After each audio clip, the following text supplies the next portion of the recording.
कि अगर जाति के ऊपर वोट पड़ता तो मोदी जी नहीं जीतते। कहीं ना कहीं ये सोच अब बदलनी चाहिए। मैं बिहार से हूँ, मैं बिहारी हूँ, ये सत्य कब आएगा? 3 चीजों से आती है, शक्तियों से आती है। राज्य में शक्ति जैसे मान लीजिए इंफ्रास्ट्रक्चर की मजबूती हो जाए, इकोनॉमिक ग्रोथ हो जाए, और सबसे बड़ी बात कि कोई भी अपने राज्य से, अपने नाम की, अपने उस राज्य की गरिमा को, अपनी पहचान को अगर छुपा रहा है तो कहीं ना कहीं नेगेटिव पे जा रहे हैं। सुरक्षा नहीं है, अपहरण होते हैं अभी भी। आप ये देख लीजिए कि रेप केसेस कितने बढ़ गए हैं, और बच्चियों में कितना डर, नन्हे नन्हे बालकों को लोग नहीं छोड़ रहे। तो मुझे नहीं पता ये मानसिकता कहाँ जा रही है, लेकिन सरकार भी इन चीज़ों पर ठोस कदम नहीं उठा रही, और जो शक्ति में है वो कुछ भी कर लेते हैं। पलायन को रोकना है और बिहार को मजबूत करना, एक सोच, एक विचारधारा और एक इकोनॉमिक बूस्ट देना है। जनता को मौका देने की जरूरत तो है, और सिर्फ जन स्वराज को नहीं, क्योंकि देखिए जन स्वराज पार्टी के तौर पे दिख रही है, पर जीत इस बार आम आदमी की होगी। नमस्कार, लाइव बिहार देख रहे हैं आप, आपके साथ मैं स्नेहा गुप्ता। इस साल के अंत में बिहार में चुनाव है और ऐसे में कई नए पहलवान आपको मैदान में नजर आएंगे।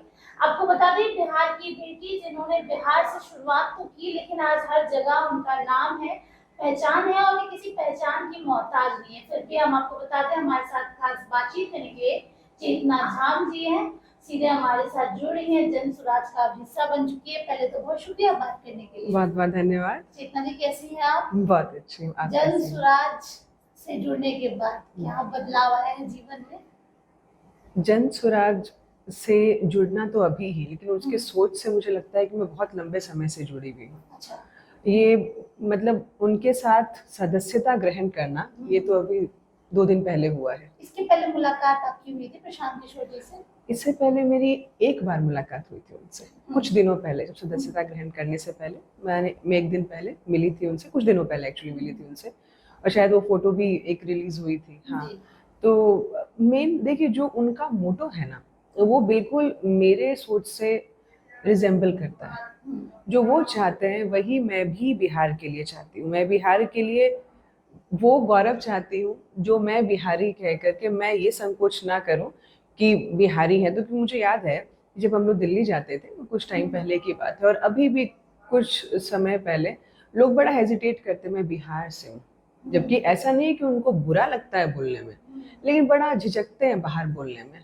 तो वो दिल्ली बोल देंगे, कुछ और बोल देंगे, लेकिन बिहार से बोलना बड़ा संकोच। तो मुझे लगता है कहीं ना कहीं ये सोच अब बदलनी चाहिए। मैं बिहार से हूँ, मैं बिहारी हूँ, ये अंदर मन से आना चाहिए। अगर अंतरात्मा से ये सत्य उभरता है, लेकिन वही है ना कि ये सत्य कब आएगा? 3 चीजों से आती है, शक्तियों से आती है। राज्य में शक्ति जैसे मान लीजिए इंफ्रास्ट्रक्चर की मजबूती हो जाए, इकोनॉमिक ग्रोथ हो जाए, और सबसे बड़ी बात कि कोई भी अपने राज्य से, अपने नाम की, अपने उस राज्य की गरिमा को, अपनी पहचान को अगर छुपा रहा है तो कहीं ना कहीं नेगेटिव पे जा रहे हैं। सुरक्षा नहीं है, अपहरण होते हैं अभी भी।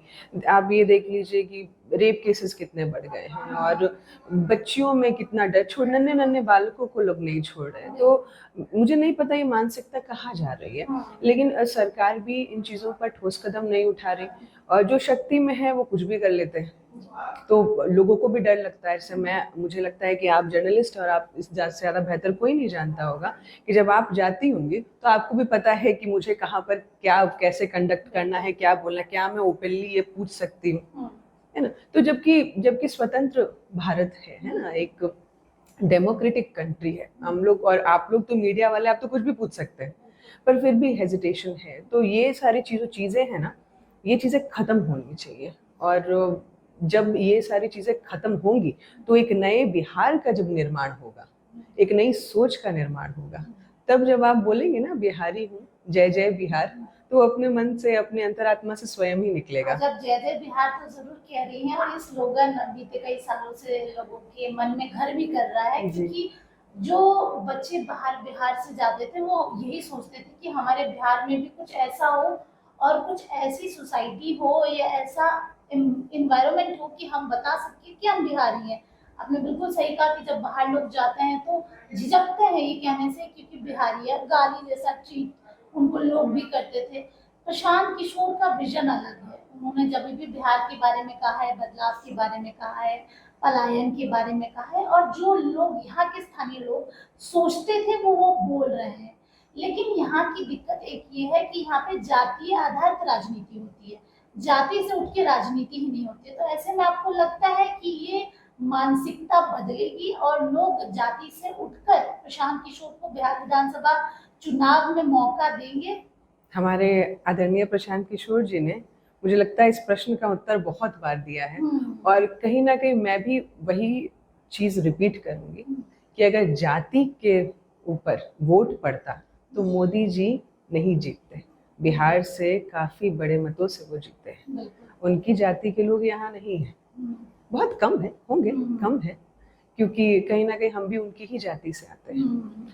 लेकिन मैं ये सोचती हूँ कि अब वो समय चला गया। ये जो अभी हम बात कर रहे हैं ना, ये 2005, 2000, ये सब मतलब उस समय की बात कर रहे हैं। मतलब अब जातीय समीकरण ये 2000 कुछ नहीं है, अब ये 2025 से होगा, ये नहीं बोलूंगी कि नहीं होगा, लेकिन अब उस परसेंटेज में नहीं होगा जिस परसेंटेज में लोग सोच रहे हैं। देखिए, पहले लोग, आप जनरेशन पीछे जाइए, जब परदादा लोगों के टाइम में लाठी चल जाती थी, ठीक है ना, फिर आए पिताजी लोग, उनमें उद्योग की, बिकॉज उनको पता था कि भैया घर में खाना तो है, इकोनॉमी बढ़ना है, एग्रीकल्चर अगर लैंड नहीं है या कुछ नहीं है तो ये करेंगे, इनके पास खेती बाड़ी, वो खेती करेंगे, ये सोचती।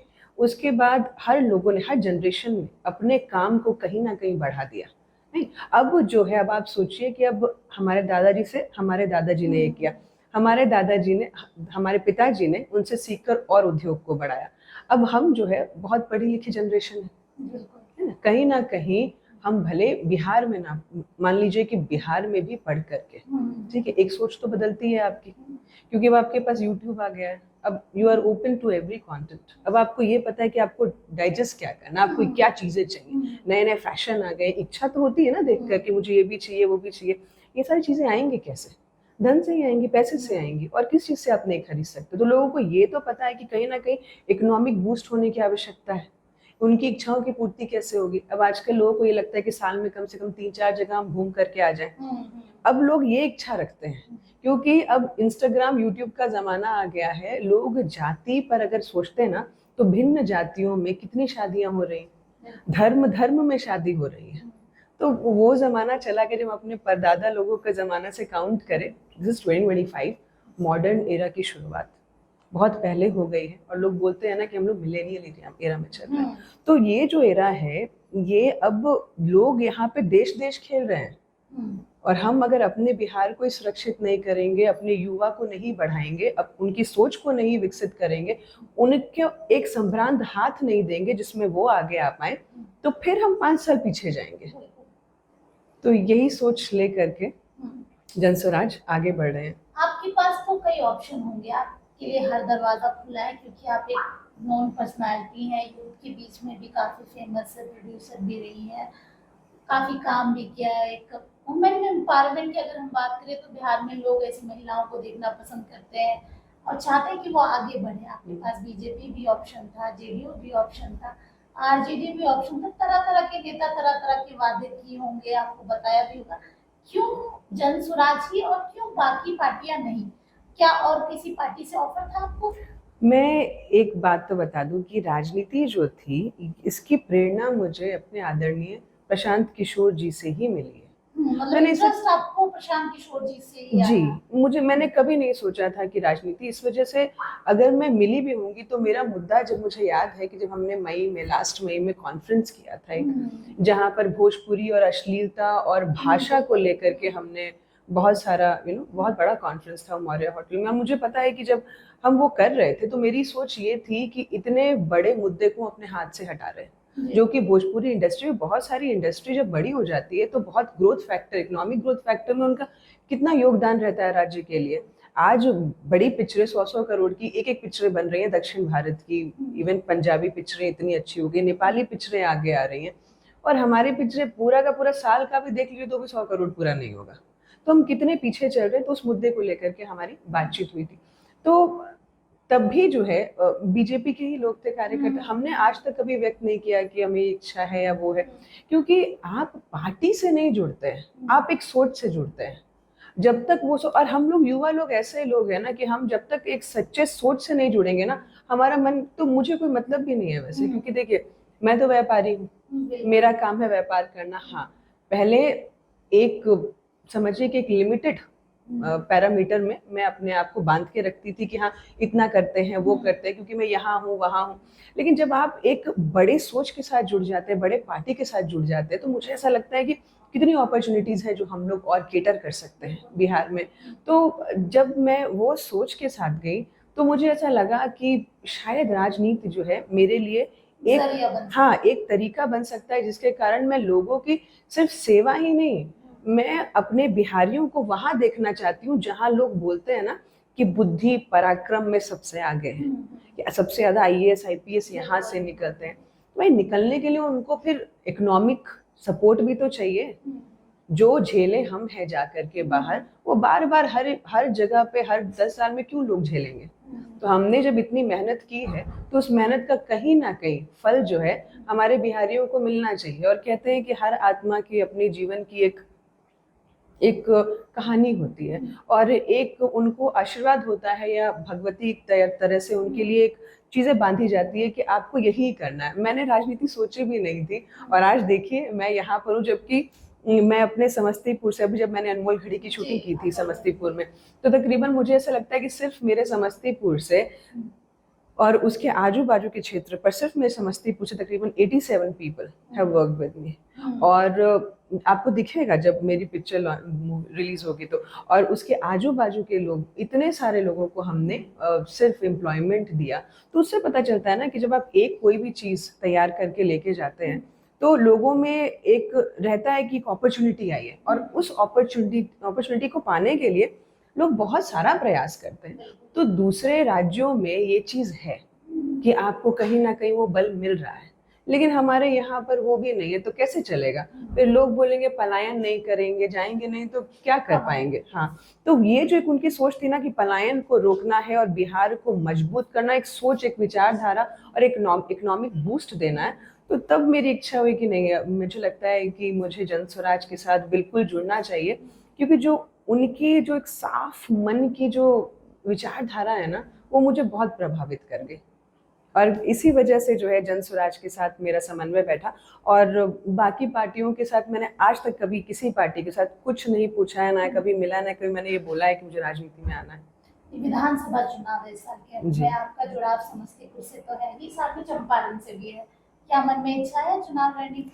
देखिए, जब मैं यहाँ से निकली थी ना, तो भी बड़ी इच्छाएं लेके नहीं निकली थी, क्योंकि मैंने देखा है कि बिहारियों के मन में होता बहुत कुछ है, लेकिन बड़ी इच्छा लेकर के कभी कोई ये सोच के नहीं जाता कि ये हो जाएगा वो हो जाएगा। आज जिस लेवल पर मैं हूँ वो बहुत बड़ा लेवल है, और ये भगवती की कृपा है कि उन्होंने मुझे ये प्रदान किया, लेकिन ये सोच लेकर के नहीं चली। तो आज जो है मैं ये सोच लेकर के नहीं जा रही हूँ कि मुझे चुनाव लड़ना है या ये होगा, ये पार्टी का डिसीजन होगा, लेकिन मेरे मन में ये सोच है कि सही मायने में बिहार बदले। अगर मौका मिलेगा तो आप लड़ेंगे?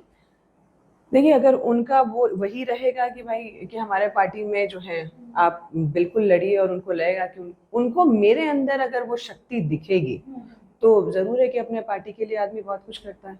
एक सवाल आपसे पर्सनली भी मैं ले लेती हूँ, क्योंकि आपका सफर जो रहा है काफी लंबा रहा है, संघर्षशील भी रहा है, और आप इस मकाम पे, ऐसी कई लड़कियां हैं जो आपकी कहानियां पढ़ती हैं, पेपर में देखती हैं। हम लोग भी अभी जस्ट आपके बारे में पढ़ रहे थे कुछ दिन पहले अनमोल घड़ी के से दौरान जब आपसे बात हुई थी, उसके पहले मैंने काफी कुछ आपके बारे में पढ़ा, आपने किस तरीके से शुरुआत की, कैसे काम किया। ये बताइए, सफलता का कोई शॉर्टकट है क्या? कुछ जल्दी कुछ मिल जाता है? सत्य नहीं है, बिल्कुल नहीं। हार्ड वर्किंग, ये जो बोलते हैं ना स्मार्ट वर्किंग, सबसे फॉल्स एटीट्यूड है ये, मैंने आज तक नहीं देखा।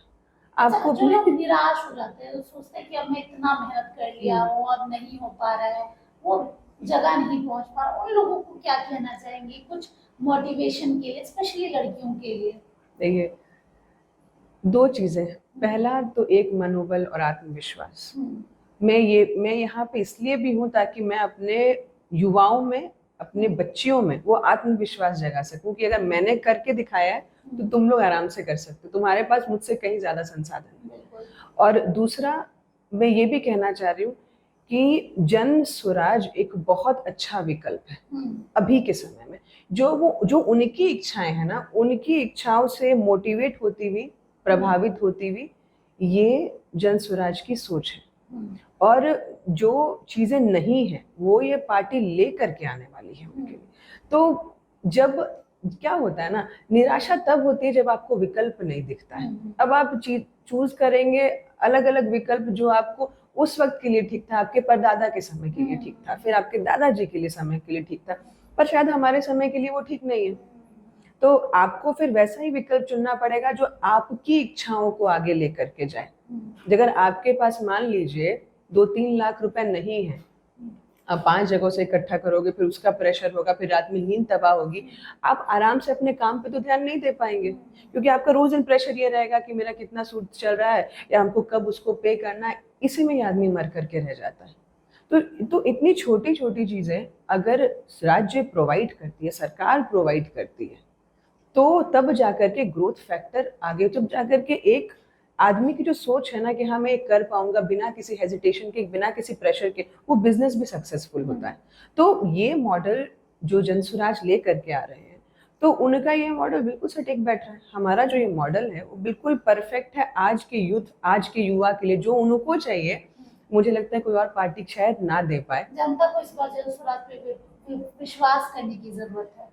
जनता को मौका देने की जरूरत तो है, और सिर्फ जन स्वराज को नहीं, क्योंकि देखिए जन स्वराज पार्टी के तौर पे दिख रही है, पर जीत इस बार आम आदमी की ही होगी।